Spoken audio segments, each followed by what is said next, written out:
Julian is here. Yes, Jamaica, welcome. Good morning to Duke Street. We're here live at the national opening of our parliament. My name is Andre Stevens. And good morning, Jamaica. I am Peta Ferguson, and today we'll be bringing the energy to you live right here. It's one of our finest traditions in Jamaica. I mean, you will be hearing from our members of parliament, our senators, and most importantly, the people who they're here to represent and, support. So you'll be hearing from us. Stay tuned for the vibe and don't go away.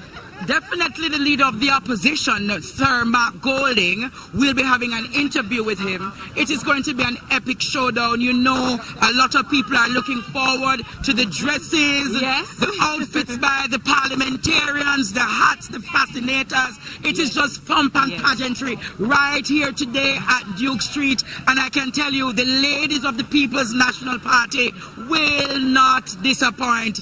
The supporters are here. They're here saying, we are march, and we have one supporter coming in. Pinky! Pinky, good morning, Pinky. Good morning, Andre. Happy New Year, Pinky. Happy belated birthday to me. Friday was my birthday. I'm 67. 67. And I follow the party from over 40 years now. 40 years as a comrade. Yes, I work as a runner till now. I'm a cluster manager. So you're a cluster manager. Say, but if I didn't get good experiment with the People's National Party, I wouldn't dare so long. So you're a proud comrade. I'm a proud comrade standing tall. And you're marching on to progress. I am marching. All when them rob women and dead, me stay there and stand up. All right, Pinky. Come here, my father. Come here. Use an elder. Use a... Comrade July. Comrade July. Yes. How you do? How you do? I'm blessed, I'm good. You ready for the opening today? Yes, I am. As it's one of the longest traditions from 1944. Yes. And it continues. And we have always been out here to support our party. And we do so with credit, distinction, and integrity. Yes. And we do so because we know that the Jamaica needs the People's National Party. Because it's the only party that have kept the kind of tradition, integrity in this part of the hemisphere. And it is the greatest political party in the Western Hemisphere. And because of that, is that we have to keep it relevant. And by so doing, the party has chosen some of the better minds and the young and creative mind. And if you should watch them in Parliament, listening and talking about issues that affect our nation, it tells us that the PAP is ready and just waiting to get in government. What has happened last night? You saw what happened in Barbados. Barbados election. Clean sweep. And Clean that sweep. is on its way. Let me tell you, there comes a time when the people is going to get frustrated of corruption. There comes a time when the people is tired of these people who will do the work and then get the procurement to follow behind it. These are the kind of people who have to deal with. One who will tell you that then we'll do it again. Doesn't matter how corrupt, evil and wicked, because wickedness they see as a way out. But guess what? There is an answer and the end to everything that is unrighteous. And Thank you, Comrade July. Well, Jamaica, I want to say this to you. We want to say congratulations to Prime Minister Mia Mottley for a clean sweep for the third here for a third term in Barbados. We're going to some interviews now. We're going to bring the chairman, the first female chairman of the People's National Party. Comrade Chairman. Yes. How you do? I am feeling wonderful. Nice. And so congratulations on being returned as Member of Parliament for Southwest St. Andrew, Comrade Chair. Must first say that. I mean, what does it feel like knowing that from 2020 we're coming from 14 seats and this time around we're able to double those numbers under your leadership as Chairman of the People's National Party? What does that feel like today? You know, I say to people all the time, 14 to 20 is not just doubling the numbers. I don't think people understand the pressure it is on the 14 in there with some hooligans trying to bully you down and trying to make you feel as if you have no voice. With 28 of us, there are 28 individuals who are strong, who are clear on why they are there, who has placed them there, and in whose service we speak. You know, and so when we go in there, it is just everybody, it is all one. we find things to joke about, but we take things seriously, and we're going to make the points that we have to make. Awesome, sir. I know that you're very far in this parliament, and I'm sure for this parliamentary year, you'll be bringing even more fire. Tell Jamaica why you have that belly to take them on. Why? You know, it's a simple thing. I grew up in West Kingston, and I'm serving Southwest St. Andrew. Wow. Many of the individuals there grew up just like I did. Yes. And I want to make sure, just like Portia Simpson Miller did, that I give them proper representation. Proper representation. Yes. Proper. Without fear nor favor. Without fear or favor. Thank you, Chairman. Thank You're you looking so really nice today. Really looking like a true comrade that you are. Thank you so much. Yes. And shout out to Lady Premier. Shout out to Lady Premier. Shout out to... Okay. Comrade. Yes. And we have with us here today Member of Parliament Isaac Buchanan, one of the fresh kids on the block. We know he The Prince is, of the East. Yes, an attorney extraordinaire and one of our legal luminaries in Jamaica. Andre, over to you with Member of Parliament Isaac. Mr. Buchanan, what it feels like being in the official first sitting of the new parliamentary year? You know, the word is melancholy. I think that it is an experience that I am happy to be a part of. I call it political pageantry. Yes. So I'll see if it rises above that, because it's ceremonial, so it is performative politics, and I'm not going beyond the ceremony, but to be a part of it, excited to, you know, represent for the People's National Party under the leadership of the Honorable Mark Jefferson Golding. That is the highlight of today for me. Yes. And while we wait with a bated breath what the taxation is going to look like, I will reserve any comment where that is concerned, but to say that it's just a bad time to even contemplate that. So we want to get through that. So you'll be carrying further action for East Portland. What should the people of East Portland look forward for this parliamentary year from you? Well, Portland Eastern send me up here, you know, for collect my CDF money. So I'm finally going to get it, and you know, I said we bring in the heat. We do it through the private funding, but as well, whatever the government allocation is throughout the ministries and the CDF fund, we will be bringing the heat. That's health, education, agriculture, and tourism. Most important for me, and it's going to be a very interesting year for the entire Jamaica. But don't make him move it, because we must take note of the suit. If you know anything, this suit is something, a style that our former comrade leader and the former Prime Minister of Jamaica, the most honorable Michael Manley. This is one of his style, and so I see you're following in the fine tradition, today, you know, for a former comrade leader, and you're looking dapper. I'm paying homage to Yes. the most honorable Michael Yes. Manley. Joshua Manley.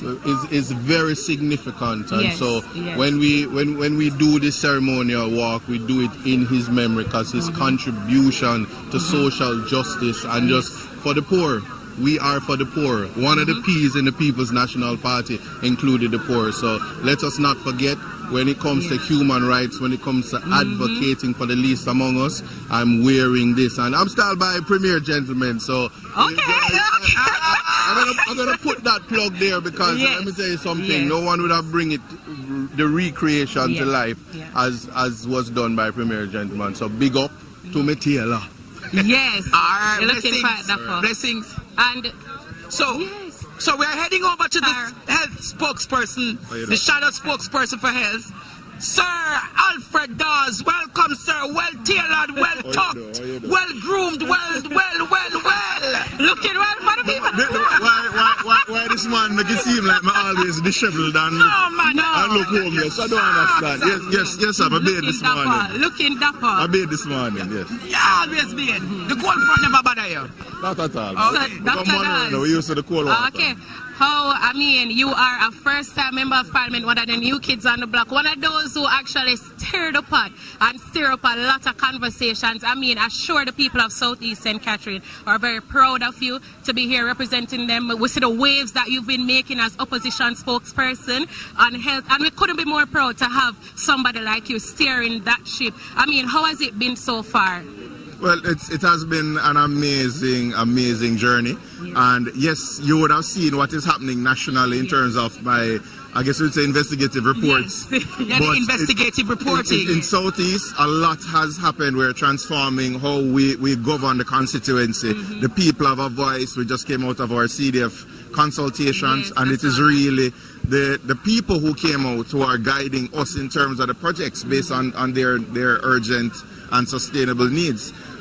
We had a wonderful post-Melissa recovery in terms of the mitigation of the drains. We're preparing for the other hurricane or natural disaster that's coming. And we're big on beautifying the area, you know, and of course, we're spreading the love. Everybody's benefiting as much as possible. So that's how I want to define my term and the subsequent terms to come. Is it a strategic action by the People's National Party to have you now being placed on the PAAC when drilling is expecting to happen next week in Parliament? Well, no, that's the PAC. That one. PAC. Well, you know, outside of the PAC and as you said, the drilling that's taking place. I have tabled some questions for the Honourable Minister, and I expect the Honourable Minister, right, to answer. And those questions, 9 of them are related to the findings of the AG report, as well as the complaints of the doctors at UA as to the governance issues that they're facing there. Well, Dr. Dawes, we expect you to continue bringing the fire in the nation's parliament, and we look forward to great work from you, sir. All the best, sir. Thanks for the support. All right. We're now going to the man who... The man looking very dapper. Yes. So, Jamaica, we are joined here by our opposition spokesperson on finance, the man himself who tear up the national debates in the election. I mean, we see what is happening now out there. I mean, he's a seasoned politician, member of parliament who has been given stellar service to the people of Southeast St. Andrew. Now, member of parliament, Julian Robinson, how are you feeling? You know, what does this term represent and mean for you, especially with the announcement of new taxes that has been announced by the Minister of Finance? What do you think this term is going to be looking like? I'm very concerned. I'm concerned for people who have lost their jobs, businesses that have been closed down as a result of the hurricane, people who have no roofs over their head. Imposing new taxes on those persons at this particular time is going to drive them into further hardship. It is going to contract the economy. We don't know the specifics yet. The minister will indicate that. Coverage of Mark Golding. Full coverage of Mark Golding. Oh, we can turn? All right, so the comrades are ecstatic. The energy is here, and so we're going to make our way up to greet to the party leader. All right, so you just... Thank you, comrade.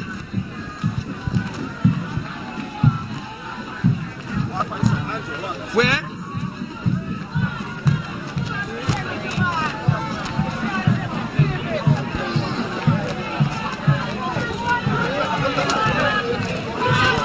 Right here?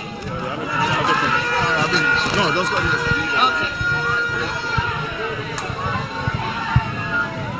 Ready? Yeah. Hello, my mother. Ready? Yes, Jamaica. So behind us, you can see the comrades are excited. Party leader has finally made his arrival. And so, you know, the energy just gets turned up a little bit more. And we are going to be indeed hearing from him today. You know, this is his first time returning to the parliament in this season for the ceremonial opening. And so we're going to be talking to him. We also have Vice President Natalie Nita Garvey, who is here with us, seasoned member of parliament, Comrade Dennis Daly, who is here looking very dapper and fine. So yes, Jamaica, let's so we're heading over to hear from Comrade Leader. The party leader himself. Good morning, Comrade Leader. My leader. You're looking very dapper. Yeah, yes. I see in the purple, is this representing Campion College today? Just the colour of choice for the day. Okay, you're looking very fine, and I must say welcome, Happy New Year. Thank you. You know, what is the vibe and energy today? We see the comrades are very excited to see you. Well, yeah. I mean, yes. Well, I just got here, but it's always a joy to be well received, and certainly I was well received today. And I'm just happy that they've come out to show their support and love for the leadership of their party. Yes. And you know, it's an annual event really, and I think people look forward to it. And a little pomp and circumstance can be fun, you know.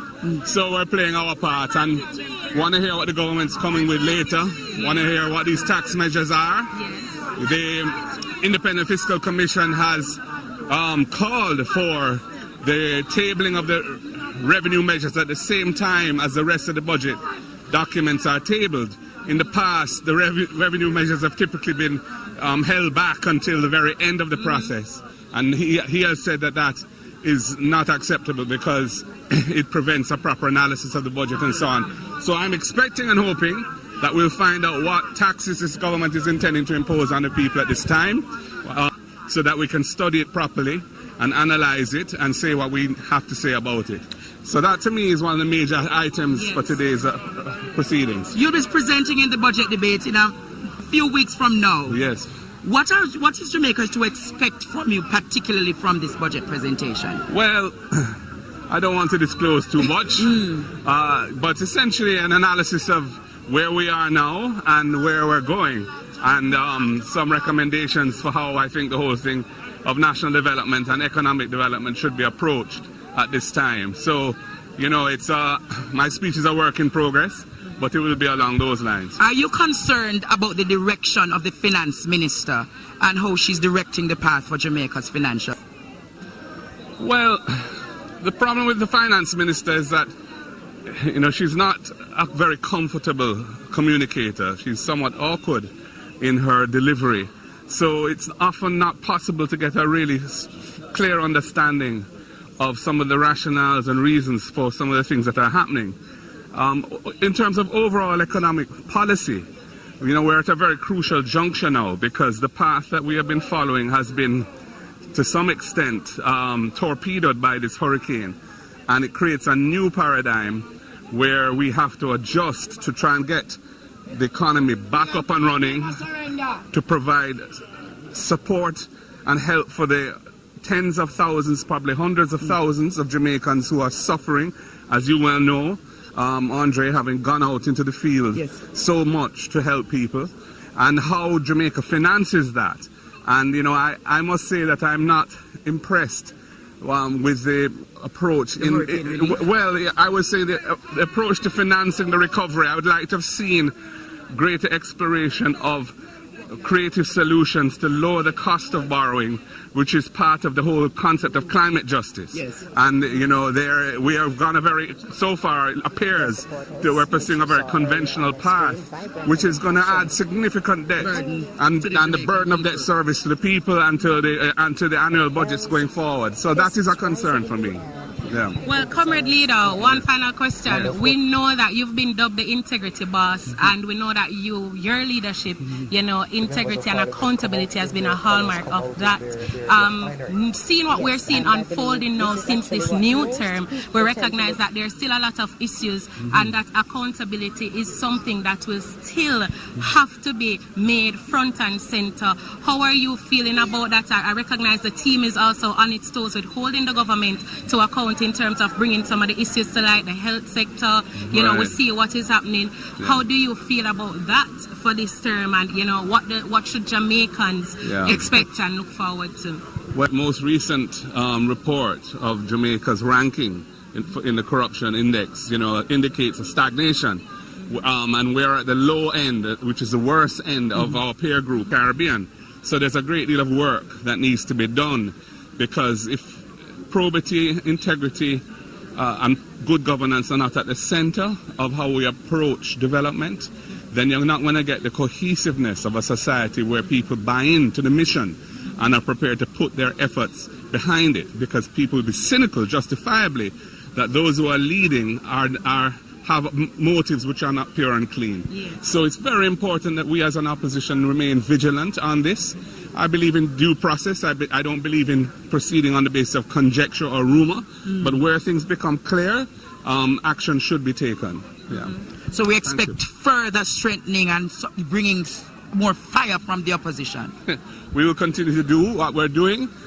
We have been particularly active in Parliament, where our numbers have gone up, as you know, Yes, we've man, you doubled it. Yeah, which is great. It gives us more heft in Parliament, and we intend to continue to leverage the weekly opportunity that we have to express and support and defend the interests and rights of the Jamaican people. Thank you There very you much. have it.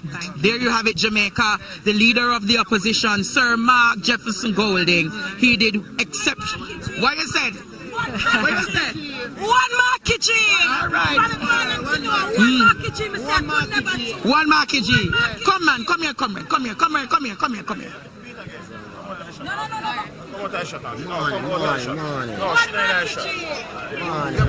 Come quickly, come. Tell us why you're here today. Why are you here today? Okay. President, good morning to everyone. Quickly. We as Jamaican people need to stand up against the corruption Yes. and wickedness that is happening in our country. The poor people are getting poorer every day and the Yes. rich is getting richer.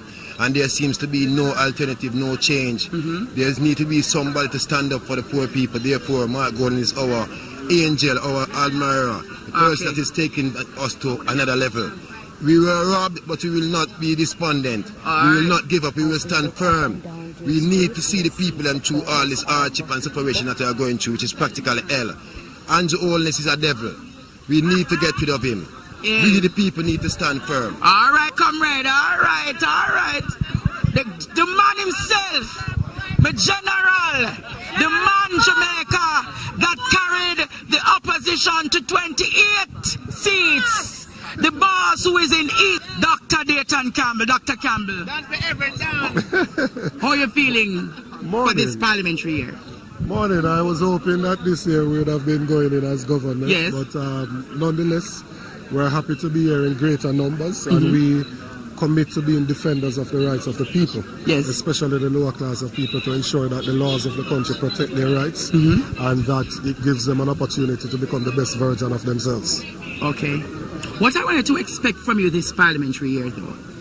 Well, what we want to do this year is to ensure that issues that we consider important that are not a part of the government's agenda, that we try to get them onto the agenda, whether it's through private members' motion, private members' bill, and issues that they are bringing to the fore, that we ensure that we scrutinize them properly to ensure that we do protect the interests of our people. So there's a lot that needs to be done in relation to employment opportunities, just so that people can have a better quality of life, in relation to education, healthcare is currently under pressure. Agriculture needs an overhaul. And we need to adopt to newer technologies. You know, I've started out myself showing an example as to what can be achieved if you adopt to newer technologies. You have inspired me to start my farming project. Remember a year and a half ago when you were speaking about the prospect of farming, I started to do my research, and yes, Jamaica, Dr. Dayton Campbell is my inspiration for the farming project that I'm on now. So are you particularly worried about what is happening in Westmoreland with the delay in the restoration for the people of Westmoreland? Very concerned. The truth is that I listened to an update from JPS yesterday in which they said that 17,000 persons are still without electricity. We only have about 800 persons in Eastern Westmoreland with electricity, and we have about 10,000 JPS customers. Wow. So it means that the majority, over 50% of those that are still without, are from Eastern Westmoreland. The damage is severe. The road, I heard the Minister of Works speaking to the intervention with the roads, and he said 500 million will be spent in Kingston and St. Andrew and 100 million in Westmoreland. No, that doesn't make any sense, because there was minimal damage in Kingston and St. Andrew. So if it's a program to deal with the damage from the hurricane, the majority of it should be spent in the western end of the island. Persons, in relation to the housing, there is a significant deficit in relation to the housing, and that needs to get ahead with speed. Well, we'll have a follow-up with you on PDTV and PMP Jamaica so that you can speak about what is really happening in Westmoreland. Keep well, my blessings. All right. We're going to walk Jamaica, up. We're going to cut. Now they're about to take their walk up and to we will be Parliament, with and we're them. going to be showing you that. Yeah, up at the front. I can take this over.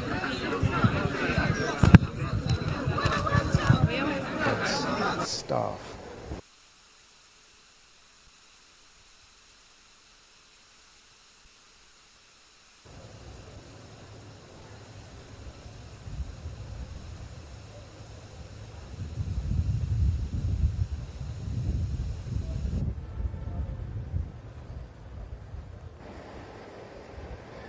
So we have a bit of updated information.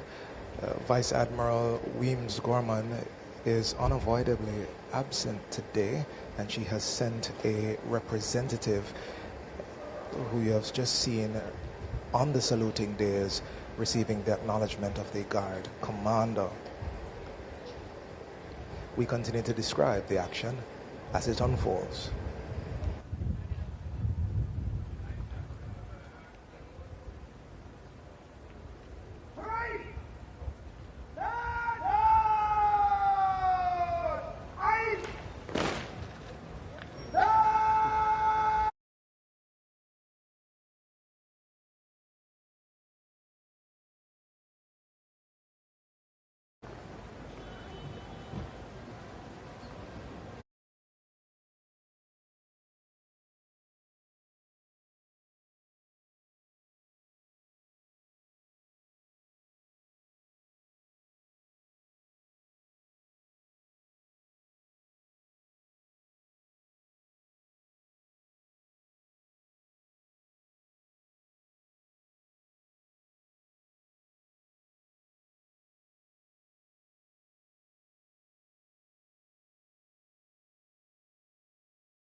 The Governor General will be the last to arrive, where he will be given a royal salute, inspects the Guard of Honor, and then heads inside to deliver the throne speech.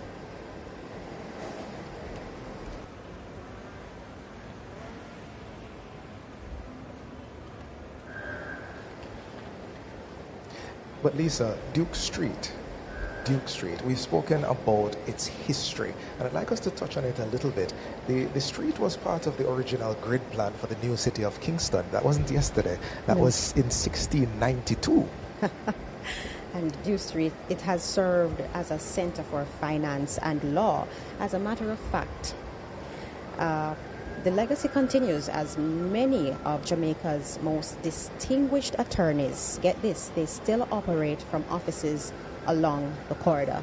So it is customary to hear that an attorney's office is located at Duke Street. That is correct. And it's particularly due to its proximity to the Supreme Court that it became known as the premier address for law firms and financial institutions, and it remains so. On Duke Street 2 at 79 Duke Street, it is the home of the Georgian-style mansion, which is the headquarters of the Jamaica National Heritage Trust. And the building previously served as the meeting place of our legislature. This is, of course, a few meters away from where we now meet at Gordon House.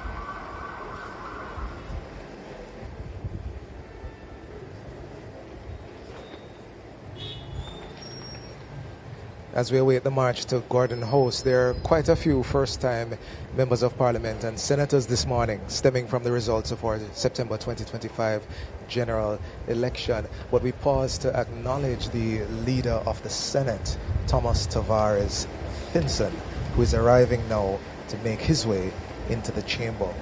And he is accompanied by his wife, Rose Tavares Finson. Senator, the Honorable Thomas Tavares Finson, has been serving in the Senate since 2007, and he became its president, Lisa, in March 2016.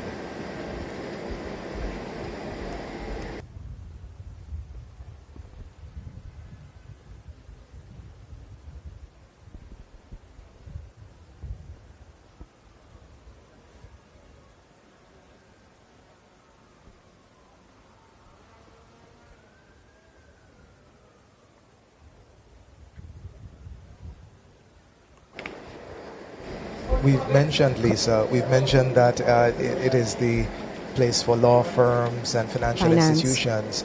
Duke Street was also an 18th century residential hub, originally populated by wealthy merchants and officials. And Headquarters House, built in 1755, was built by the merchant Thomas Hibbert, and it stands as a prominent example of this era.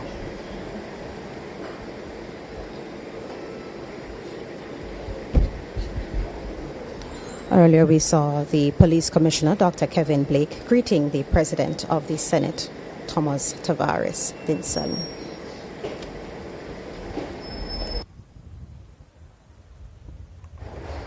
So earlier we mentioned that there are quite a few first-time MPs and senators this morning, and we can name a few of them. Lisa, there's Keith Duncan, the former president of the Private Sector Organization of Jamaica, PSOJ. There's Christian Tavares Vinson. Viewers and listeners, you would recognize the name, attorney at law, and whose father is the Senate president. And attorney at law Rosemary Bennett Cooper. First-time opposition senators too, Keisha Gay Anderson, who is a director at Jamaica Money Market Brokers, JMMB, Alan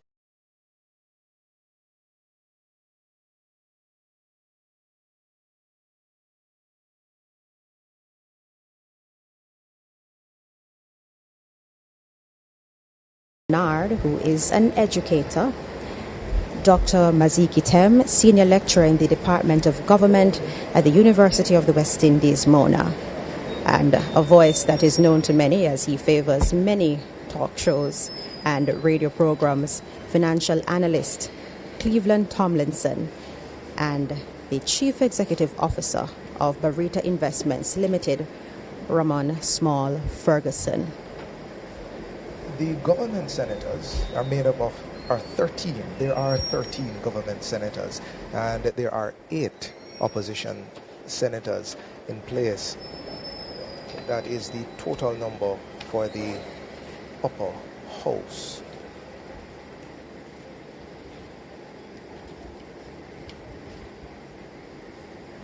Here you're seeing the southern end of Duke Street, where representatives who are here to cheer on the People's National Party are gathering.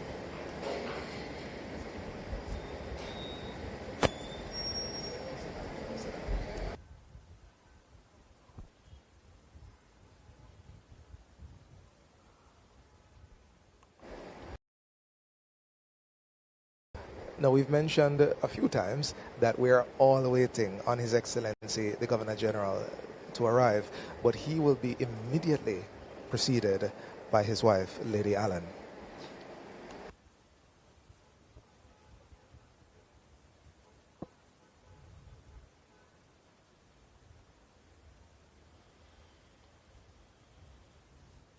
And you are now seeing on your screens the Speaker of the House of Representatives, the Most Honorable Juliet Holness. She was elected to serve as Speaker in September 2023. Mrs. Holness is looking beautiful in a cobalt blue dress with a cobalt blue fascinator. She has served as Deputy Speaker of the House from 2020 to 2023, now serves as the House Speaker. She is the 16th House Speaker. Now, her role is to see that other members keep within the rules of the House and that the rights of the opposition members are protected and that every member gets a fair hearing. Weighty role.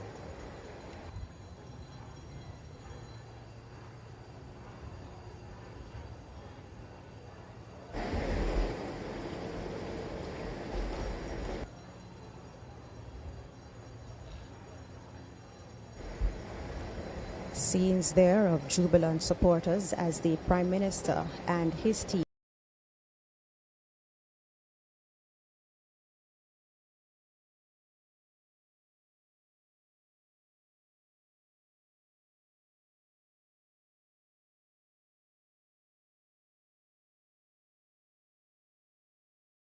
make their way into Gordon House. Yes, Dr. the Most Honorable Andrew Holness is making his way, surrounded by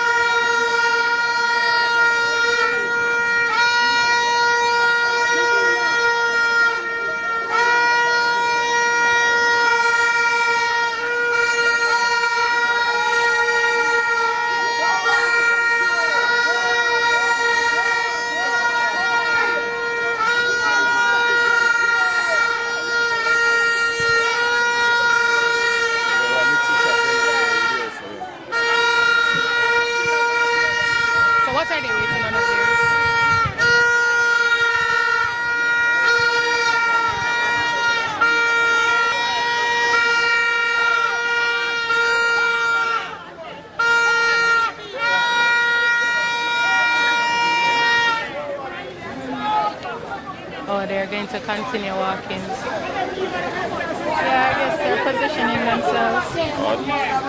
So that's it. 30 seconds, guys. 30 seconds? Okay. So we're just going to talk about, we'll give them a recap of what I'll allow you to do the recap. I'll just say thank you. So you're going first? Yeah. The horse and all of that.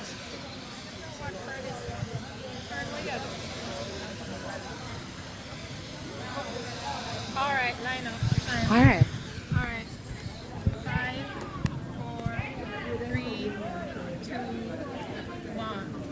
So Jamaica, there you have it. They have made the famous walk up to Garden House, and we just want to thank you for joining us here today. We do hope you enjoyed the coverage. It was such a pleasure to hear from some of our leaders within the People's National Party and the supporters. Andre, how are you feeling about it? Well, it was good. It was a good conversation with the General Secretary and the party leader himself, the opposition spokesperson on health, the opposition spokesperson on finance. Yes, and the chairman of the People's National Party, of course, along with the young MPs, and we are sure to have future coverage to accommodate the senators. But it was a powerful, dynamic day. It was a day filled with the hype that comes with the opening of Parliament. All the members of the opposition team looked very dapper today. They were sharp. They all looked beautiful and handsome. But most importantly, what we did discover today is that under the leadership of Mark Golding, we continue to see where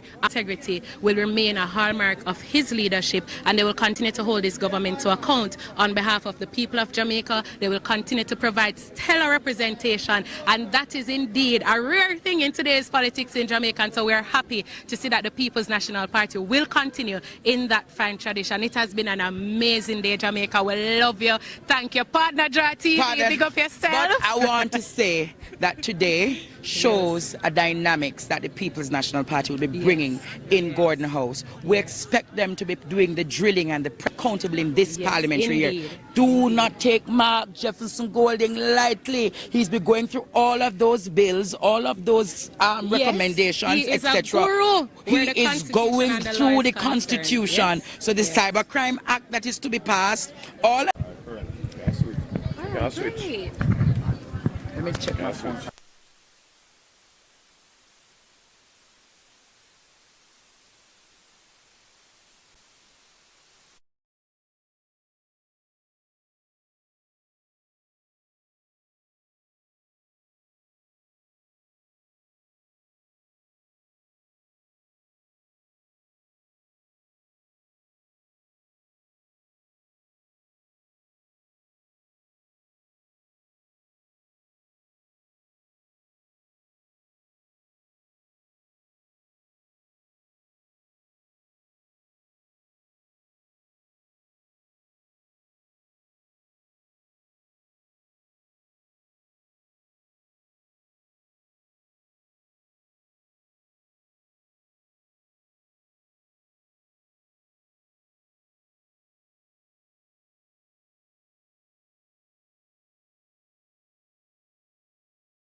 Some details on the Guard of Honor. This morning's Guard of Honor is formed by the 1st Battalion of the Jamaica Regiment, 1JR, Lisa. And we've mentioned the Guard Commander, but there are a few other ranks of note that we'd like to point out here, starting with the Subaltern of the Guard, who is Lieutenant Carl Padu. The Colour Party, Lieutenant Jaheem Mighty, 2nd Lieutenant Lamar Dane Marshall, Warrant Officer Class 2 Michael Campbell, Staff Sergeant Marvin Sinclair, Sergeant Nyron Anderson, and Sergeant Miguel Cole all form the Colour Party of the Guard of Honor. Our parade RSM is Warrant Officer Class 1 Sheldon Brown. The right guide is Warrant Officer Class 2 Marlton Mullings. The left guide, Staff Sergeant Fitzroy Cameron. and left side street liner commander, Second Lieutenant Brandon Buckley, right side street line commander, Lieutenant Roger Pickersgill, and Bandmaster, Warrant Officer Class 1 Gregory Nicholson, Drum Major, Warrant Officer Class 2 Ramoy Dawkins. The inspection complete. The Governor General retakes the days and receives the second royal salute.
That was the second sword salute. The other color represents the regiment or unit of the Jamaica Defence Force that forms the Guard of Honor. These flags are also trimmed with gold fabric and display the formation's insignia in the center. Now you may have seen that flag with the Jamaican colors. The Governor General now enters the chamber. Here's what will happen next. The Clerk of the Legislature, Colleen Lowe, will meet the Governor General at the foot of the stairs, and with him will move towards the chamber's entrance. They will pause there for what is called the flourish of trumpets, a brief musical fanfare that precedes him. Then the Marshal to the Houses of Parliament, that is Captain Wayne Blake, will announce his entry, for which all present will stand. The measured cadence of the military band has provided us with lovely music this morning. Again, they are the mass band of the Jamaica Regiment Corps of Drums, led by Bandmaster Warrant Officer Class 1 Gregory Nicholson, and the drum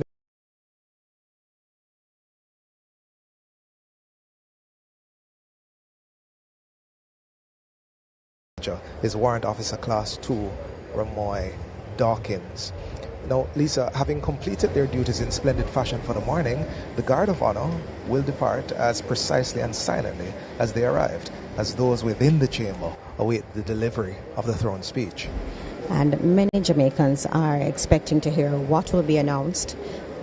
This throne speech takes place against the backdrop of two significant things. We have double-digit decline in crime, but we also have been hit by one of the most powerful hurricanes, Hurricane Melissa. People will be expecting to hear how the government plans to support those impacted, and also how we will go about building back stronger, and of course, making us a far more resilient country. And that is the whole thrust behind the throne speech, for it outlines government's parliamentary policies and executive intentions for the coming legislative year. Now, it's important to note that this morning's ceremony will be followed in the afternoon, the second session, by the tabling of the 2026-2027 estimates of expenditure by the Minister of Finance and the Public Service, the Honourable Favour Williams. Those estimates will provide details on the amounts the government intends to spend on recurrent business, on capital projects. We're now getting visuals from inside the chamber as the Governor General takes his place.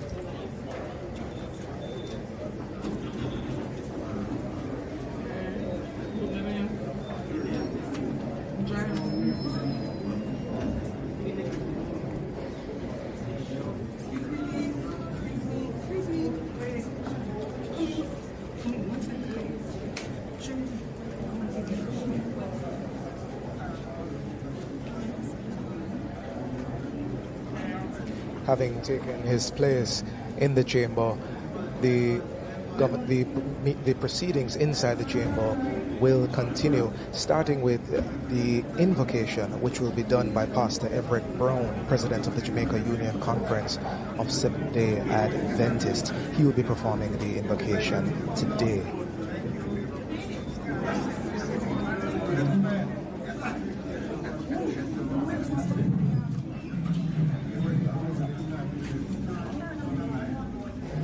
A quick reminder that the throne speech outlines the government's parliamentary policies and executive intentions for the coming legislative year.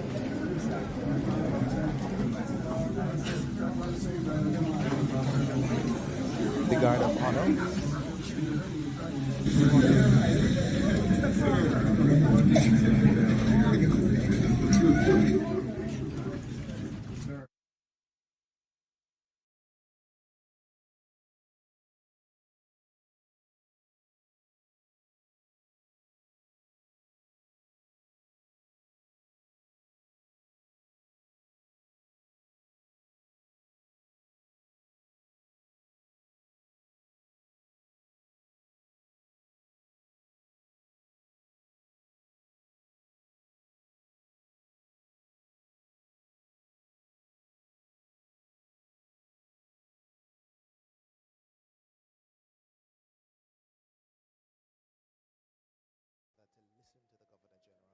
Deliver that throne speech.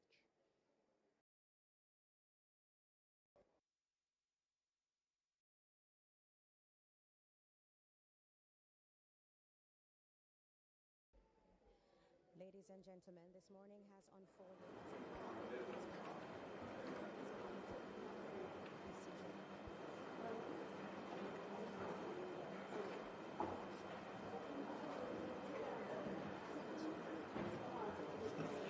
I now invite Pastor Everett Brown, President of the Jamaica Union Conference of Seventh-day Adventists, to say prayer.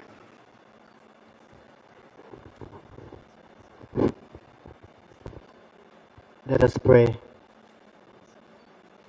Divine, all-powerful God, who rules in the affairs of nations, the source of all wisdom and knowledge, we humbly pause at the opening of this new legislature to acknowledge you as the one who holds Jamaica's past, present, and future in your sovereign hands.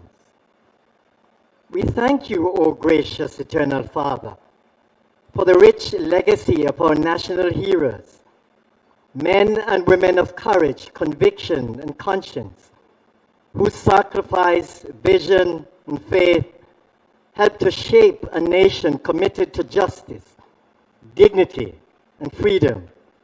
We honor not only their memory, but the living work of all who seek to transform their dreams into reality. We give you thanks for those who serve today, our Governor General, Prime Minister, Leader of the Opposition, and other elected representatives and leaders, for government agencies and the civil service, for the public and private sectors, and our dedicated workers, faithful farmers, and for the resilient people of Jamaica at home and abroad. We pray that you would grant wisdom to those who legislate, integrity to those who administer, diligence to those who labor, and hope for those who wait. We acknowledge, O God, that our nation has walked through the valley of loss and disruption caused by Hurricane Melissa. We mourn the loss of lives, saddened by what was damaged, displaced, and delayed. Yet, O God, we thank you that even in adversity, Jamaica continues to advance, steadfast, creative, and determined. Heal our nation, we pray. turn our setbacks into strategies, our trials into testimony, and our recovery into renewal. We pray today, sovereign Almighty God, that as this Parliament begins its work, establish before us noble goals, that justice may be strengthened, that economic opportunity may be broadened, that communities may be safer and more compassionate, that the vulnerable may be protected, and that truth, transparency, and accountability may guide every decision within these chambers. May the laws framed here reflect moral clarity, social responsibility, and a deep respect for the worth of every Jamaican. May debate within these chambers be firm yet fair, leadership be bold yet humble, and governance be guided by service rather than self-interest. Finally, O Lord, we commit this legislative year into your care. Grant us wisdom to decide, courage to do right, and grace to serve well. May our nation move forward in peace with purpose, unity with understanding, and development with principle, until Jamaica stands secure, just and hopeful, blessed in vision, balanced in values, and bold in faith. Gracious God, accept our prayer, we pray. Amen. Please be seated.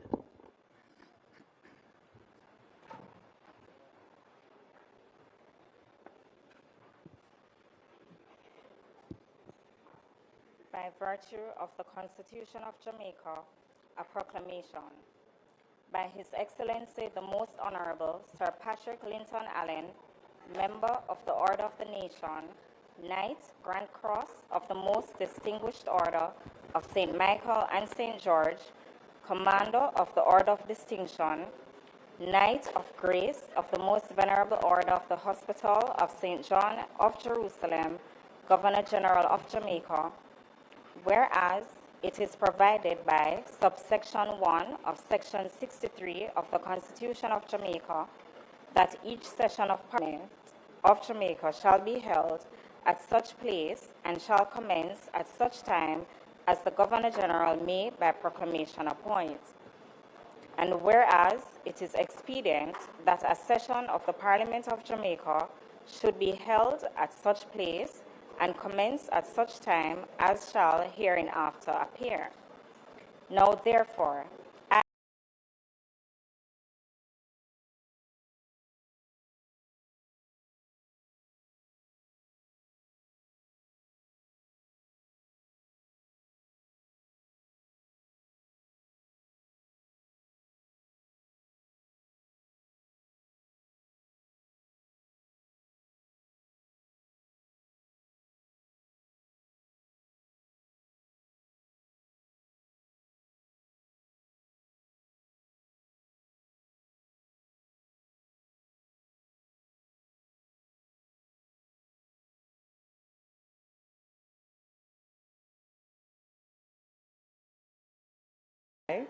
Patrick Linton Allen, Member of the Order of the Nation, Knight Grand Cross of the Most Distinguished Order of St. Michael and St. George, Commander of the Order of Distinction, Knight of Grace of the Most Venerable Order of the Hospital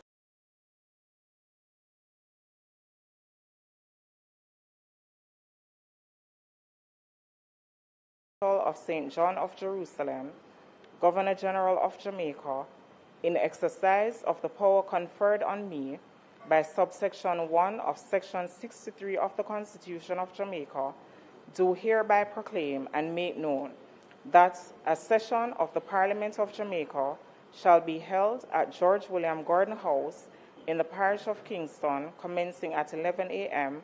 on the 12th day of February 2026. Given under my hand and the broad seal of Jamaica at King's House, this 9th day of February in the year of our Lord, 2026, and the 4th year of the reign of His Majesty King Charles III. God save the King.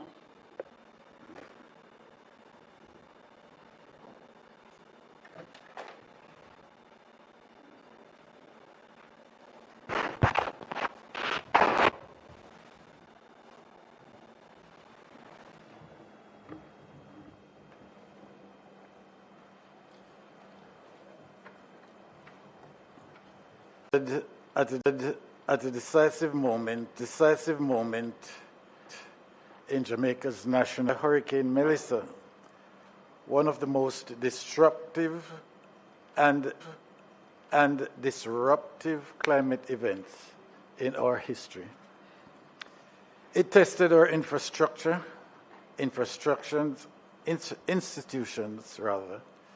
and communities, break our indomitable spirit. It also revealed something fundamental, that Jamaica has changed. We are no longer a country that merely reacts to crises.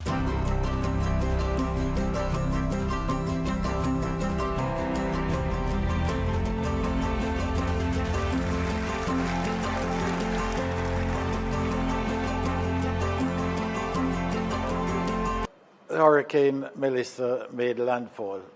Jamaica had put in place a multi-layered disaster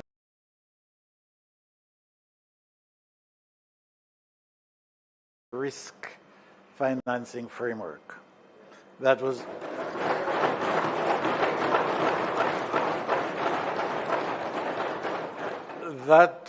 built on pre-positioned reserves, contingent credit, and insurance mechanisms. That preparation enabled the government to respond immediately, financing relief, recovery,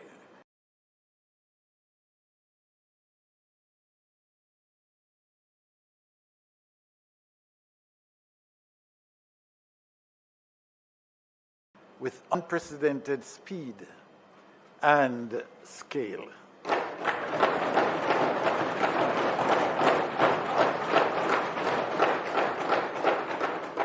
Within just 5 weeks of the hurricane, the government secured a US $6.7 billion financing package to support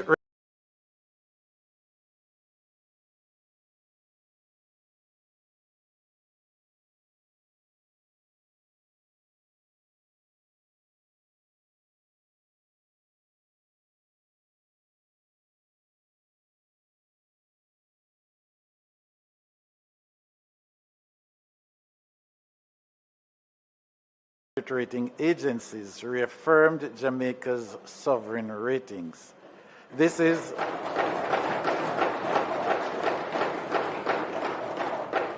an extraordinary vote of confidence in our policy discipline and institutional credibility.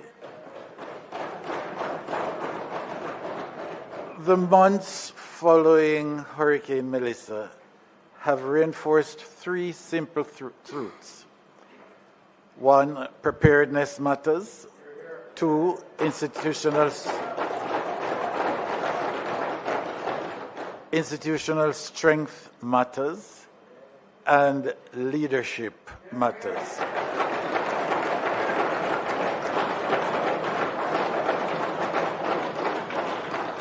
It is this hard-earned resilience that now allows Jamaica not only to recover, but also to move forward, rebuilding smarter, strengthening national systems, and expanding opportunities.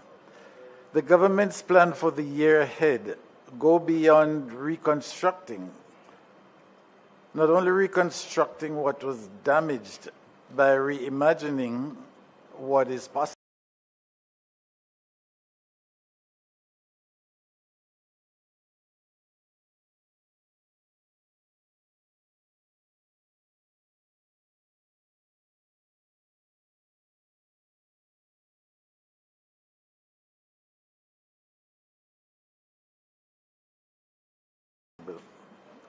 but building modern infrastructure with greater climate resilience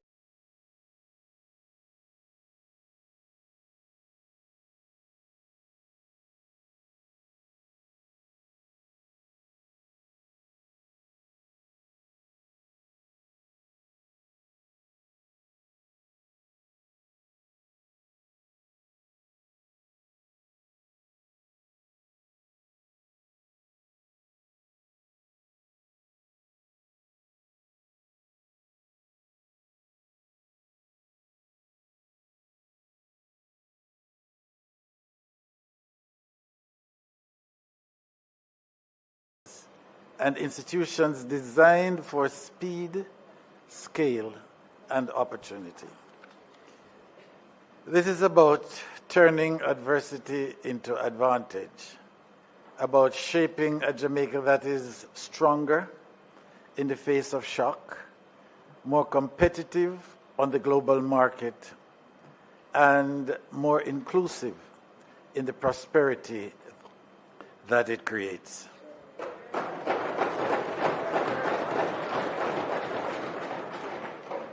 The challenges ahead are real, but so too is Jamaica's ambition.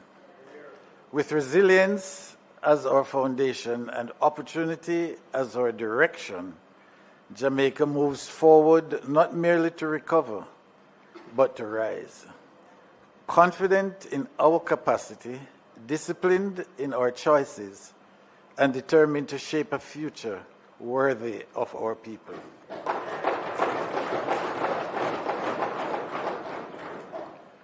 Honourable members, the government continues to drive effective coordination of national policy and public sector reform by strengthening accountability, results-based management, and institutional capability across government in support of Vision 2030 Jamaica.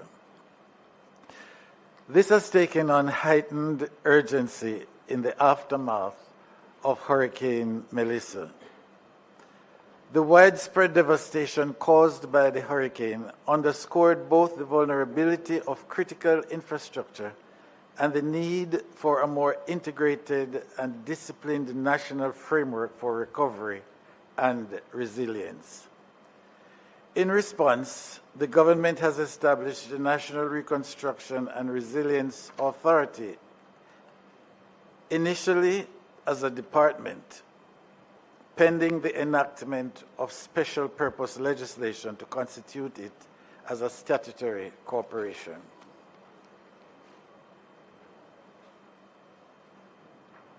NARA will operate as a center of technical excellence for project preparation and execution. NARA will serve as a single point of national coordination across ministries, agencies, and development partners, while providing a structured platform for public-private partnership.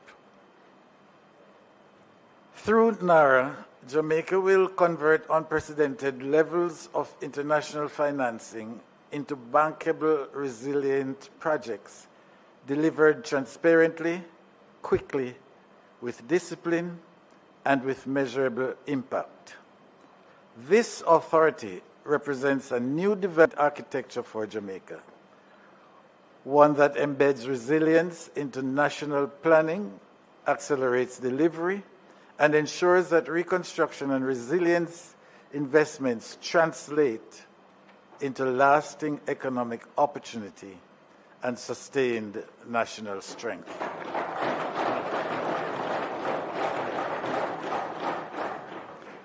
Honourable members, following Hurricane Melissa, the Office of Disaster Preparedness and Emergency Management, ODPEM, supported by the Jamaica Defence Force, provided humanitarian support through a hub and spoke system.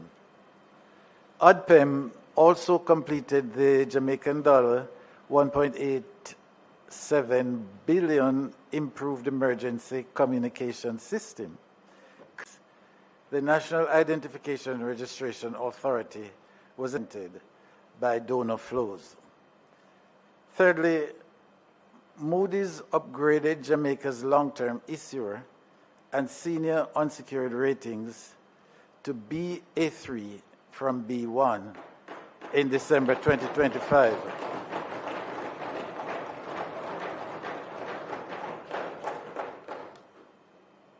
With our outlook revised to stable, this upgrade delivered after Hurricane Melissa reflects strengthened institutional and policy frameworks, sustained fiscal discipline, stronger financial sector oversight, and enhanced disaster risk management, S&P and assets tax filing and payment during in due dates.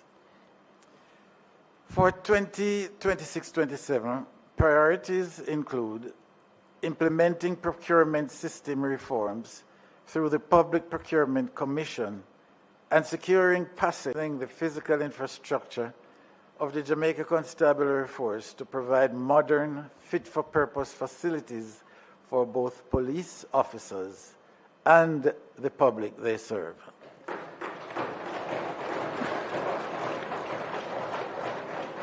Over $17 billion in capital projects has been committed, and despite the impact of Hurricane Melissa, 27 restoration projects valued at Jamaican $2 billion are ready and underway or scheduled to commence.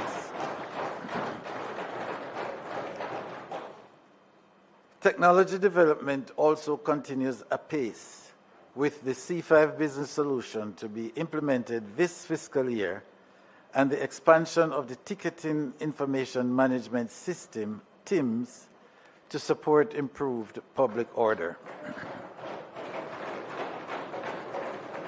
We are also ensuring that the peace dividends are felt across the wider society, as all ministries, departments, and agencies work collectively to sustain peace and good public order.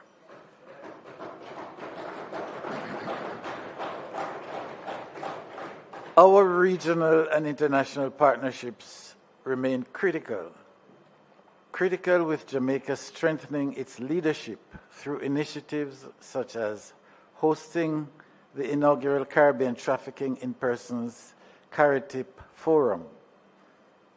2, establishing a regional anti-trafficking coalition. And 3, advancing the National Small Arms Control Strategy under the Salient Jamaican Program, a joint United Nations initiative. Legislative reform remains a key pillar to our national security agenda.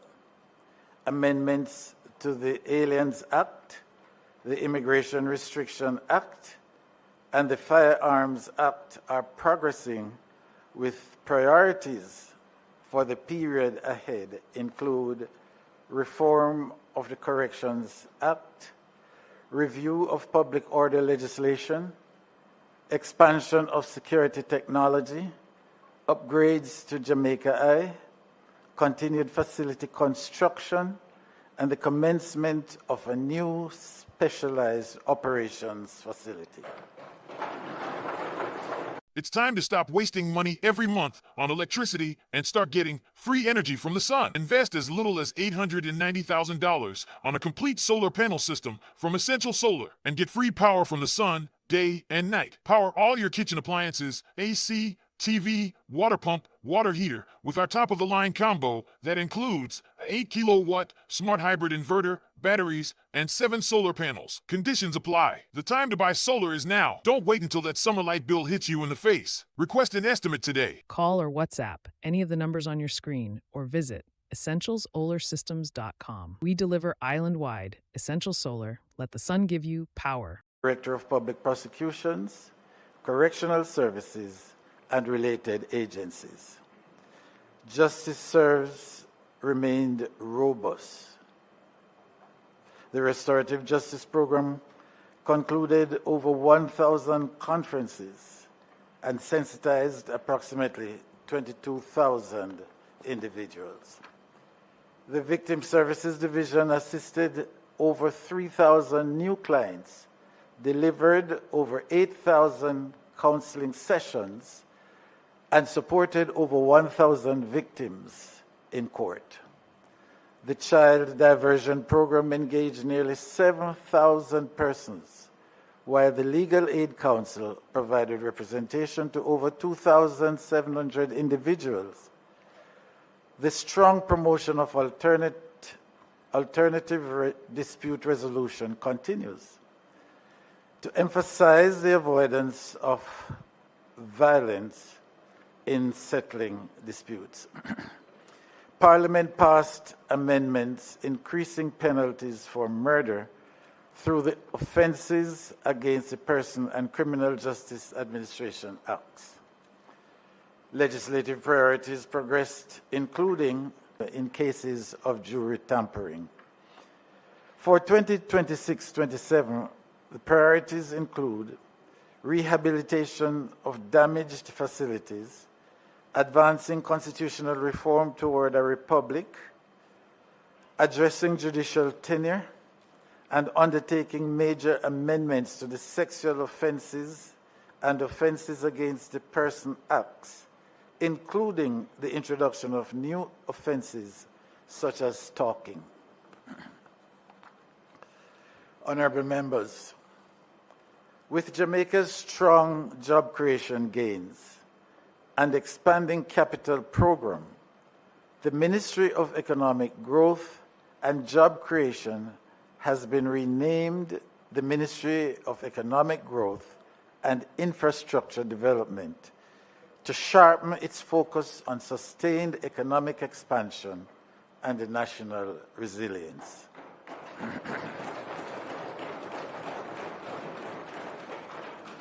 Following Hurricane Melissa, the government led major recovery efforts, clearing most of the 400 impacted roads within 5 days after the event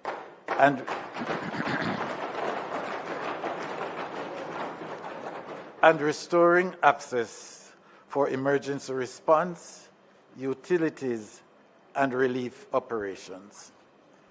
This work now transitions into targeted repairs to hurricane-damaged roofs, gullies, and drains, including Sandy Gully in St. Andrew and the North and South Gullies in St. James, supported by an expanded national drain cleaning program.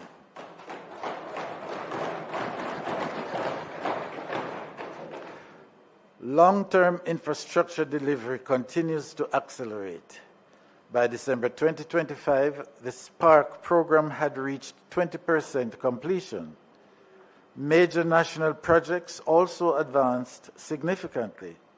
The Montego Bay Perimeter Road is 75% complete and scheduled to be completed in September 2026.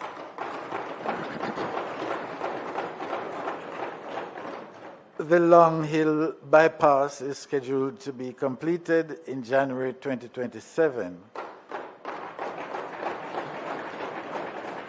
And Barnett Street in March 2027, among several others. The construction of the Portmore Resilience Park will also be finalized in 2026-2027.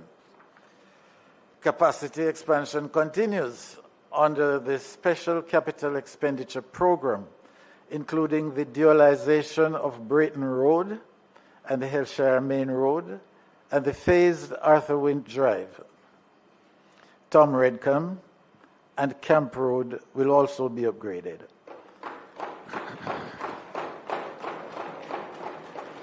The Accelerated Bridge Program will also begin replacing structurally vulnerable bridges.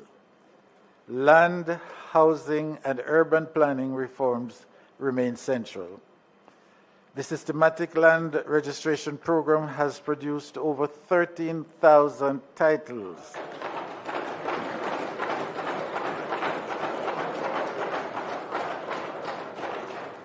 including over 10,000 delivered across St. Elizabeth, Manchester, and St. Catherine.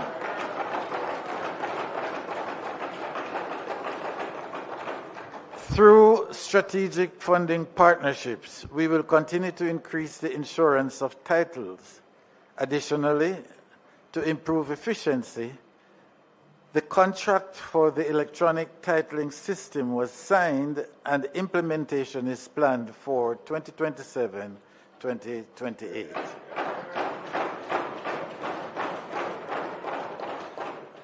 To improve our capacity, we are also advancing our partnership with Korea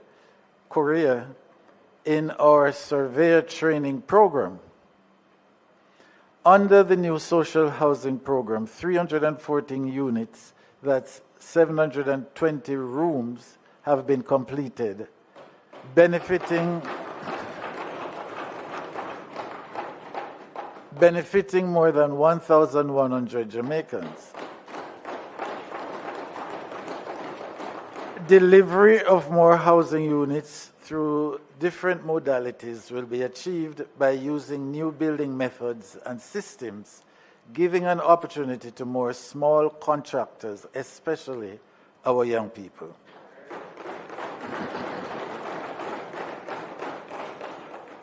Legislative priorities include the Quantity Surveyors Registration Act, Registration Shared Community Act, and reforms to the Real Estate and Rent Restriction Acts, alongside policies on squatter management, urban renewal, construction industry reform, and public rights of way governance.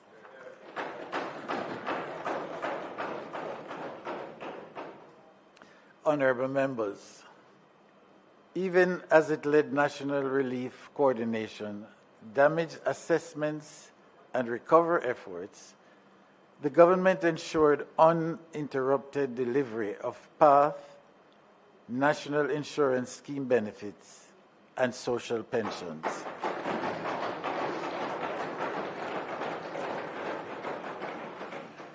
Following Hurricane Melissa, the government executed one of the largest and fastest social response operations in Jamaica's history. More than 75,000 damage assessments were completed within the first 100 days, and over 90,000 by the first week of February, using the upgraded JHDINA Lite platform and a real-time national dashboard supported by over 700 committed volunteers, 400 of whom were from the MDAs and citizens volunteers.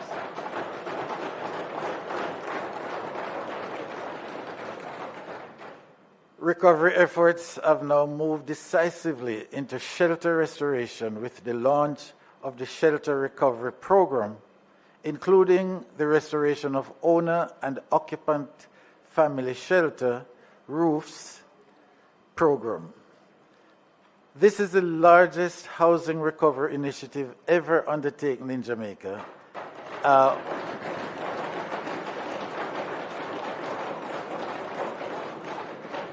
With more than Jamaica $10 billion initially allocated, and Jamaica $2 billion has already been disbursed.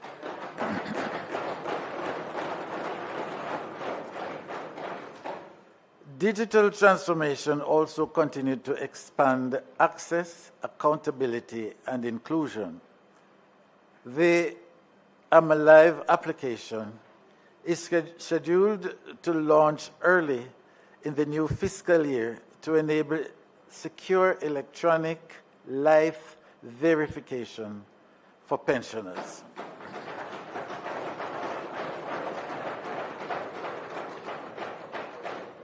Additionally, the Jamaica Council for Persons with Disabilities launched the I Am Able digital platform. The Occupational Safety and Health Bill has progressed through multiple drafting stages, and is expected to proceed to Parliament in 2026-2027. Looking ahead, the government will advance unemployment insurance legislation through amendments to the National Insurance Act and related laws, the development of a national productivity measurement framework, and the creation of an occupational safety and health risk management toolkit.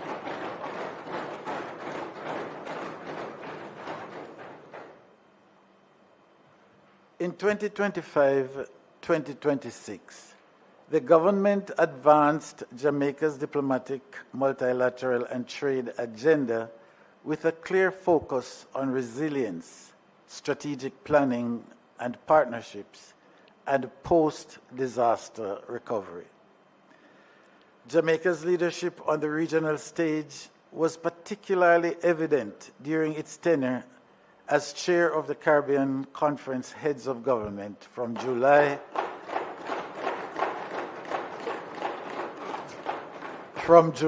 to December 2025. We are proud to report that during this period, intra-regional airlift expanded, trade cooperation deepened, and the concrete progress was made on food and nutrition security initiatives, youth development, and also cybersecurity.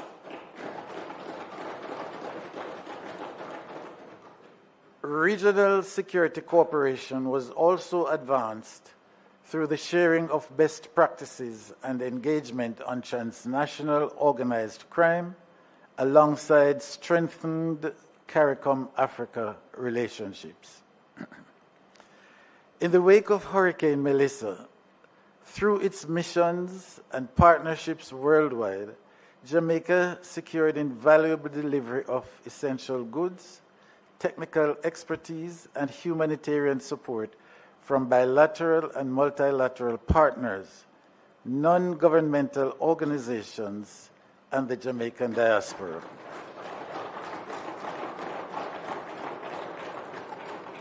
Jamaica also signed the UN Cybercrime Convention, ratified the Biodiversity Beyond National Jurisdiction Agreement, advanced work on a deep seabed mining legislative framework, and commenced preparations to strengthen compliance with United Nations Security Council resolutions on counterterrorism and non-proliferation.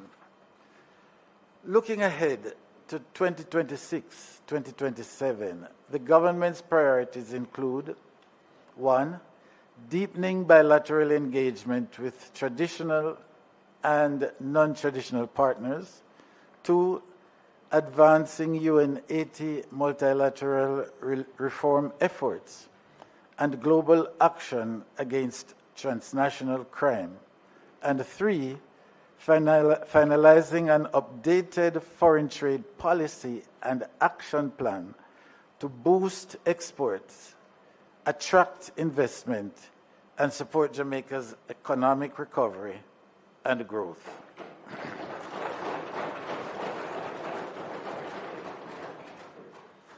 Honorable members, the 2024-2025 academic year confirmed that Jamaica's education system has regained its stride.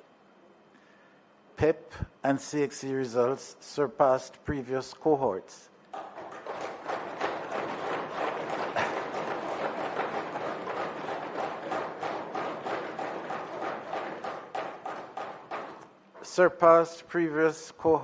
And regional averages, restoring and in some areas exceeding pre-pandemic performance. This achievement belongs to our principals, teachers, parents, and students.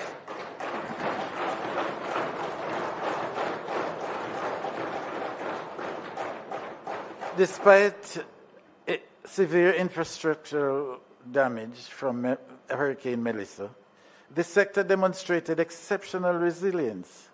All schools in affected parishes resumed teaching and learning within 90 days. And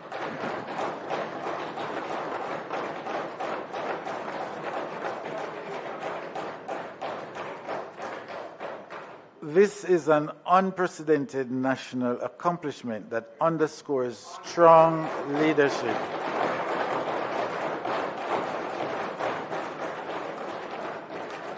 and the government's commitment, and also the government's commitment to no child will be left behind.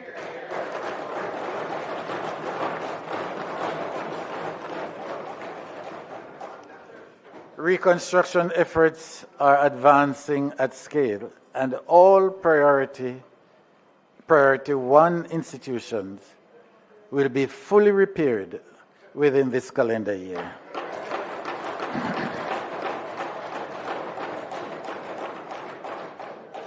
The government is also accelerating modernization. 10 technical high schools will receive state-of-the-art technical and vocational education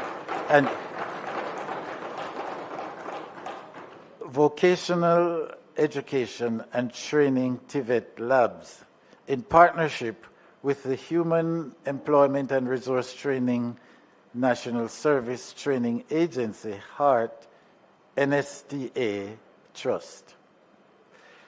2, 86 schools will have upgraded science laboratories.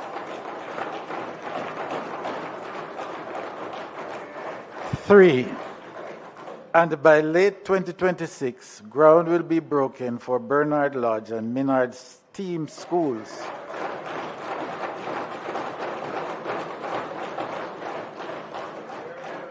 Ushering in a new era of science, technology, engineering, arts, and mathematics education.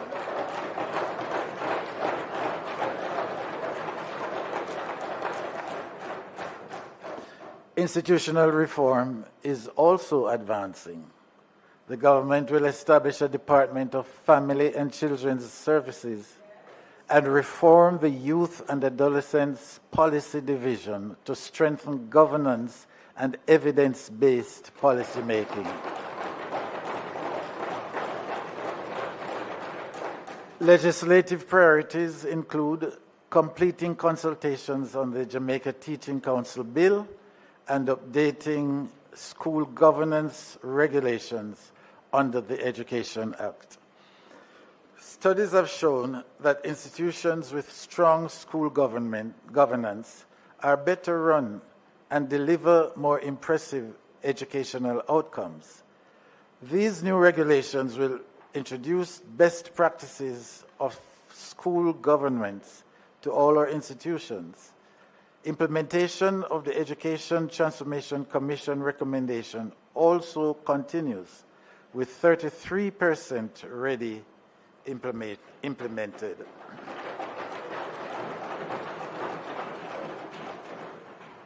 Under the information portfolio, the government will introduce a modern communication apparatus to ensure Jamaica has access to accurate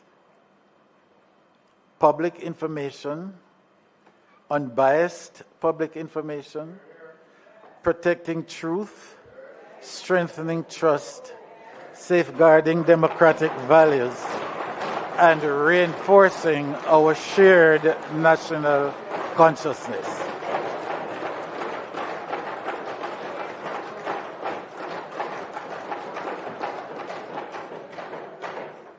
Honorable members, despite the devastation caused by Hurricane Melissa, which resulted in losses exceeding 10 billion Jamaican dollars, Jamaica's water sector demonstrated resilience and rapid recovery.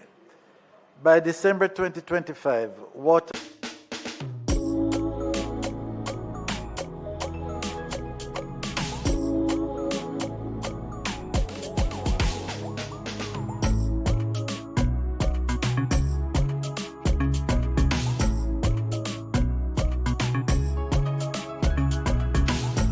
the procurement of 12 additional water trucks, adding 146,000 liters of emergency supply per cycle.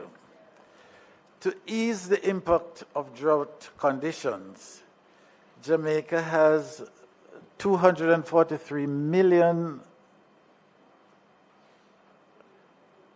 I beg your pardon, Jamaica, to ease the impact of drought conditions, Jamaican dollars 243 million was allocated to Parliament, to the members of Parliament, for trucked water support.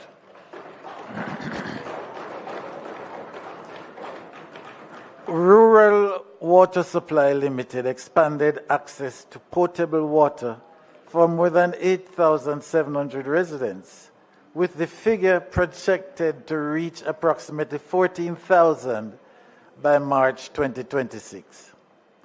Additionally, Jamaican 28 million Western Resilience Water Project, which was launched in June 2025, remains on track, with engineering and design work now complete.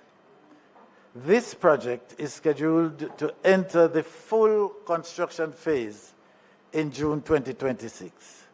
This will improve water supply and build resilience between Trelawney and Westmoreland for over 150,000 Jamaicans.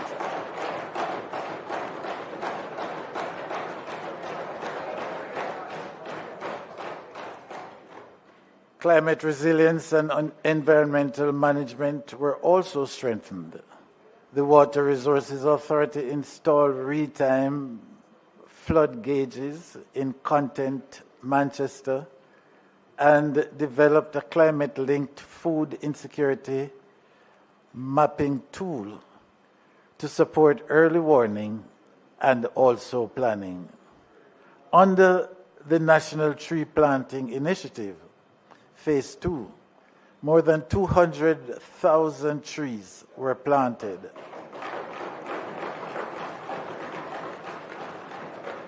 And 60 new forest management areas were declared. The Forestry Department further enhanced recovery and biodiversity protection through the deployment of the region's first tree spade. The use of its bulldozer component played a critical role in clearing roads. On the policy and legislative front, priorities in 2026-27 include passing a modern Forest Act, amending the Wildlife Protection Act, and advancing comprehensive climate change legislation, as well as a beach access and management policy.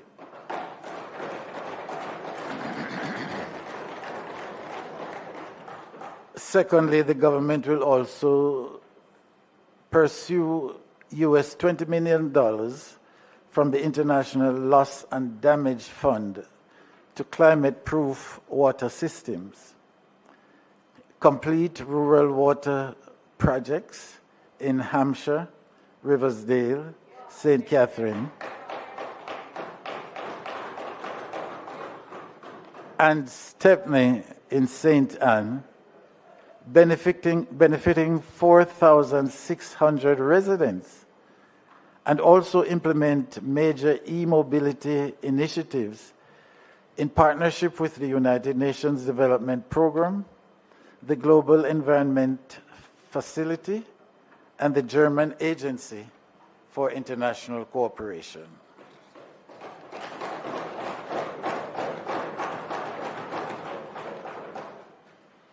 Honourable members, notwithstanding the extensive damage inflicted on Jamaica's electricity grid by Hurricane Melissa, through decisive action and the steadfast support of government, the Jamaica Public Service Company successfully restored power to over 90% of its customers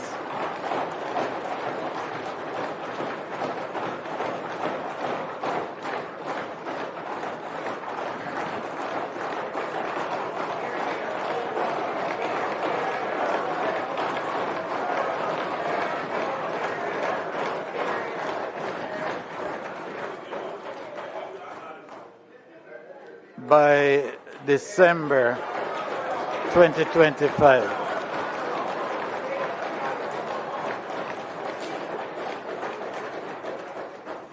Beyond emergency recovery, advanced major reforms in energy efficiency, transport modernization, and telecommunications are underway. Deep retrofitting works, including solar PV systems, efficient lighting, and upgraded air conditioning, these were completed at the University Hospital of the West Indies, with similar upgrades underway across public facilities to reduce costs and strengthen grid resilience.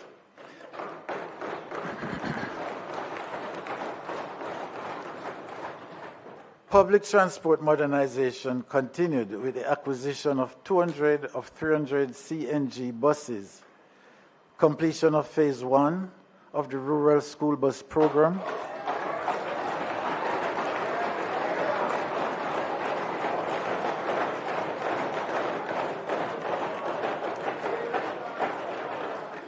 and also the launch of phase 2, supported by new bus procurement and designated school stops, equipped with improved safety and monitoring systems.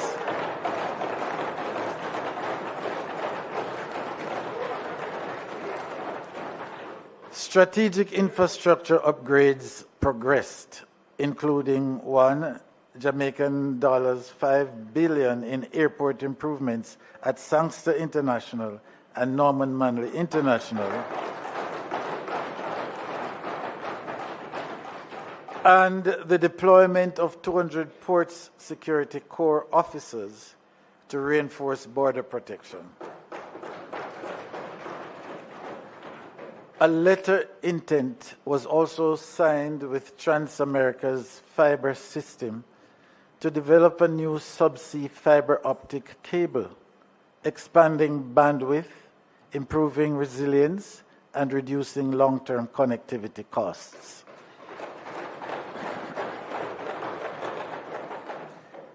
Legislative progress included the Petroleum Downstream Bill, the Civil Aviation Amendment Bill, amendments to enable electronic vehicle certification, and the implementation of the electricity wheeling regulations. For 2026-27, priorities include negotiating a new all-island electricity license, advancing a ride-hailing policy, procuring 150 additional school buses, and finalizing the National Emergency Telecommunications Plan.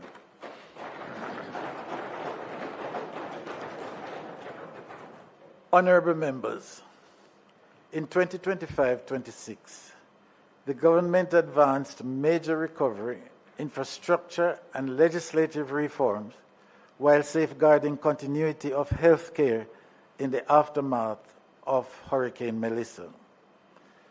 Following the activation of the Health Emergency Operations System and Center, in partnership with the Pan American Health Organization, PAHO, the government implemented a structured three-phase relief, rehabilitation, and reconstruction program. This ensured the rapid restoration of essential health services, supported shelters, and enabled timely field assessment across all affected areas.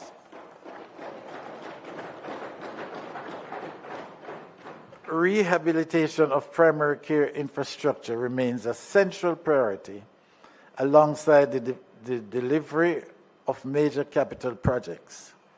The Western Child and Adolescent Hospital, which will provide 220 beds, 4 operating theaters, and diagnostic equipment,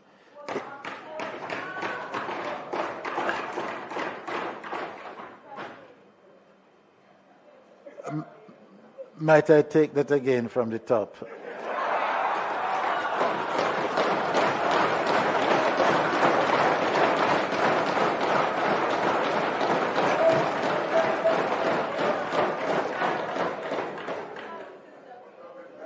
Rehabilitation of primary care infrastructure remains a central priority alongside the delivery of major capital projects. The Western Child and Adolescent Hospital, which will provide 220 beds, 4 operating theaters, and diagnostic equipment, is at 77% completion.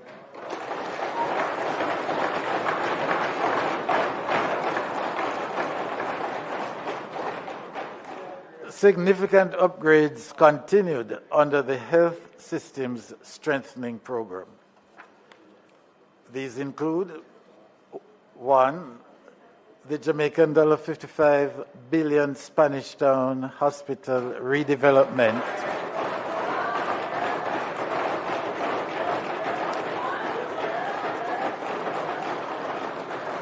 Now 24% complete.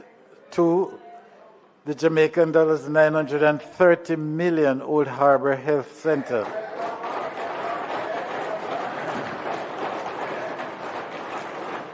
Now 74% complete. The Jamaican $660 million Greater Portmore Health Center upgrade. The Jamaican $704 million St. Diego Park Health Center expansion. Both now at 60% complete. That is the Portmore Health Center and the St. Diego Park Health Center expansion. And lastly, rehabilitation of Cornwall Regional Hospital. This is now 85% complete.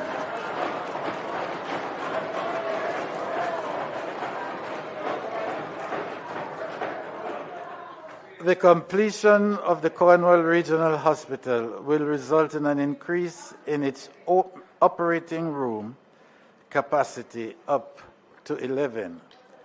The radiology department will be outfitted with 3 ultrasound machines, CT scanner, fluoroscopy mammography, and dental CT panoramics imaging machines.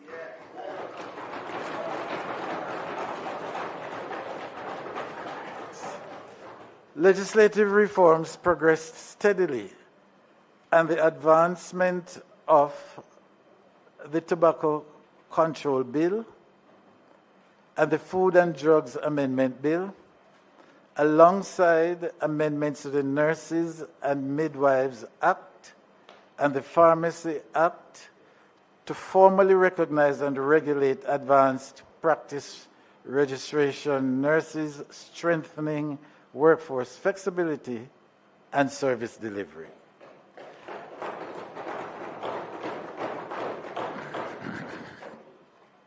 Looking ahead to 2026-27, priorities include the rehabilitation of 101 health centers and the Savannah Lamar Hospital, and modernizing 125 primary care facilities. Technical assistance will also be undertaken to inform the reconstruction of the Noel Holmes Hospital, the Falmouth and Black River hospitals also. Additionally, preparatory work will commence for the modernization and redevelopment of the Kingston Public Hospital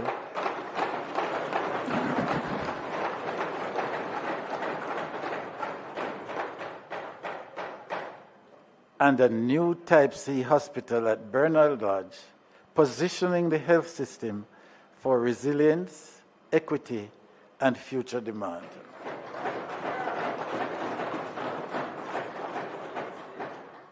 Honorable members, in 2025-2026, the government strengthened sectoral resilience amid severe climate shocks.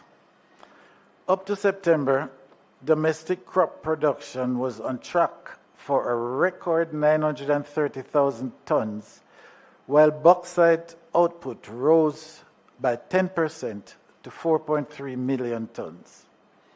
Hurricane Melissa, however, caused major damage, prompting an intensive recovery and modernization drive.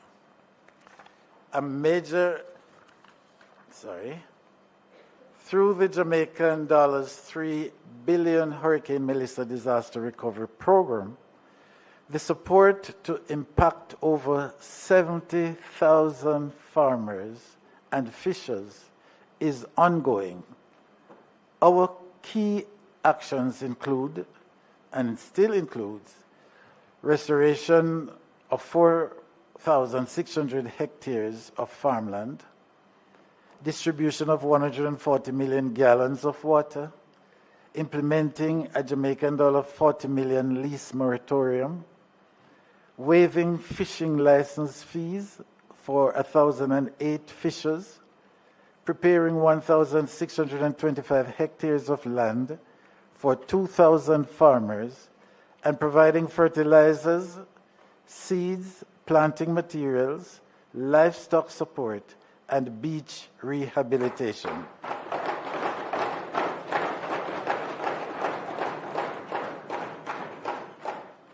A further Jamaican $180 million was used to restore coastal infrastructure and support conch and lobster fishers. A major milestone was last week's opening of the Essex Valley Cold Storage and Agro-Processing Facility in St. Elizabeth.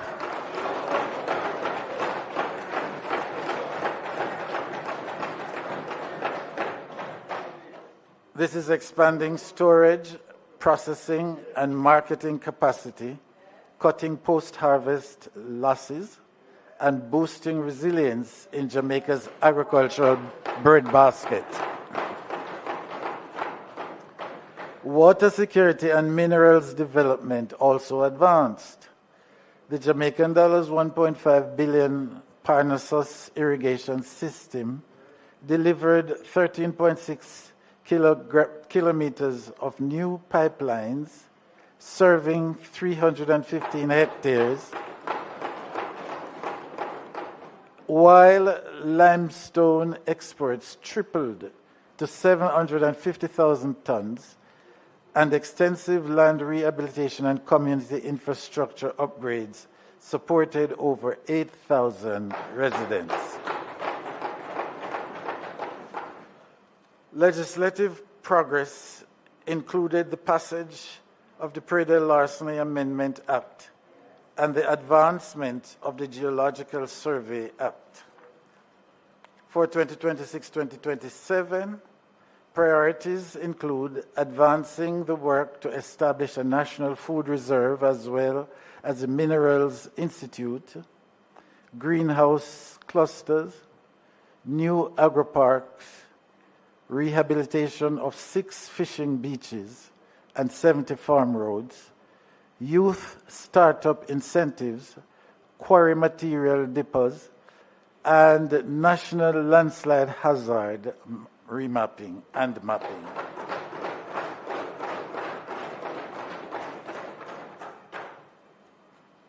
As I move on, honorable members, tourism remained a cornerstone of economic resilience in 2025-2026, rebounding strongly before Hurricane Melissa disrupted late-year momentum.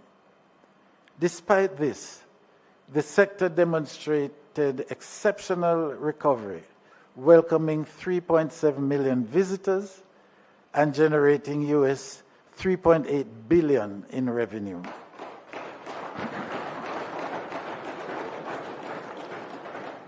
The Tourism Recovery Task Force led a rapid national response, enabling the full reopening of the sector by December 15, 2025.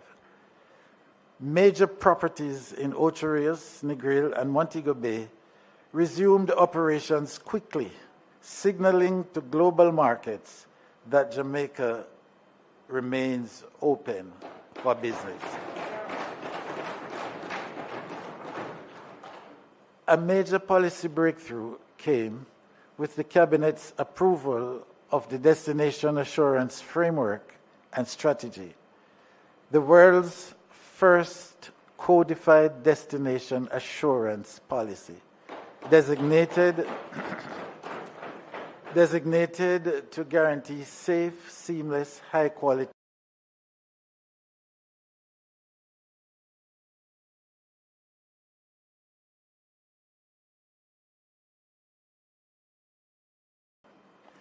legislative work advanced on a new Tourist Board Act, the Modernized Travel Agencies Act, and amendments to the Bath of the Apostle and Milk River Bath Acts to support public-private partnerships. For 2026-2027, the government will prioritize the Local First initiative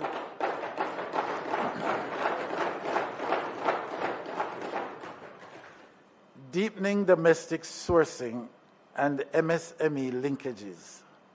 Market diversification will accelerate toward Latin America, the Middle East, and India, with the goal of raising Latin American market share from 2% to 10% by 2027, and positioning Jamaica to reach 8 million visitors and US $10 billion in earnings by 2030.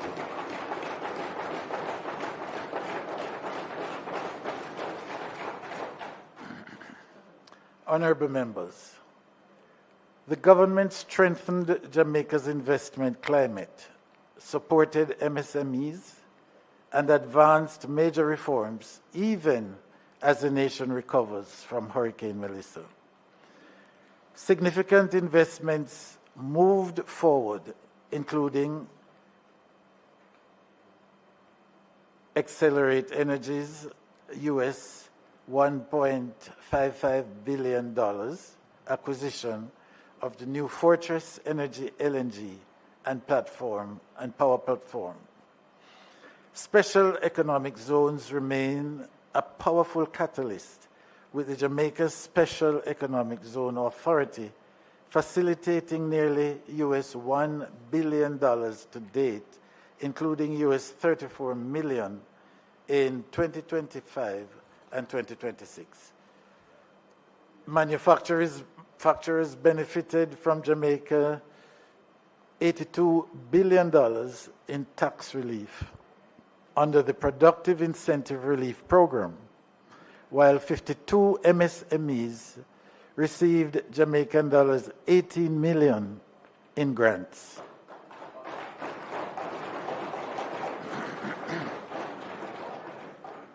The government implemented emergency pre-gouging protections and executed a coordinated MSME recovery. This program, including generator loans, rapid assessments, and the reconstruction of 51 business kiosks in Border, St. Elizabeth, to restore commerce and safeguard livelihoods.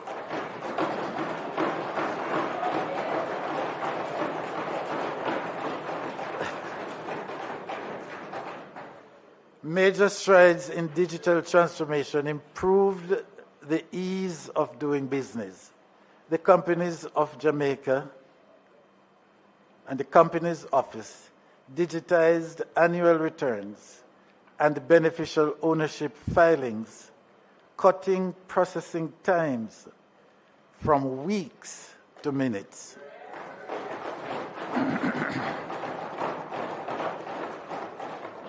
The Jamaica Intellectual Property Office launched Jamaica's first fully digital IP registration platform. Legislative